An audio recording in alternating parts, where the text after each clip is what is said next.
Democracy అన్న అంశంపై సదస్సు నిర్వహించారు. ప్రజల నమ్మకం పొందినంత కాలమే మీడియా సంస్థలు మనగలుగుతాయని పలువురు సీనియర్ జర్నలిస్టులు తెలిపారు. సమాజంలో ఫోర్త్ ఎస్టేట్ గా గుర్తింపు పొందిన మీడియా ఇప్పుడు విశ్వసనీయతపై అగ్ని పరీక్షను ఎదుర్కొంటోందని అభిప్రాయపడ్డారు.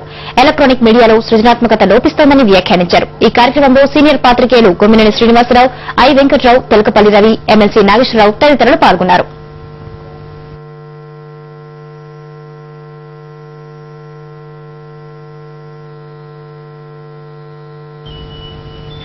మీడియాలో ఉత్తమ ప్రతిభ కనబరిచిన జర్నలిస్టులను సూర్యచంద్ర సాంస్కృతిక సంస్థ హైదరాబాద్ రవీంద్ర భారతిలో సత్కరించింది, పురస్కారాలు అందజేసింది. ఈ అవార్డుకు ఈ సంవత్సరం మహా టీవీ జర్నలిస్టు సత్యను ఎంపిక చేశారు. అవార్డు రావడం పట్ల సత్య సంతోషం వ్యక్తం చేశారు.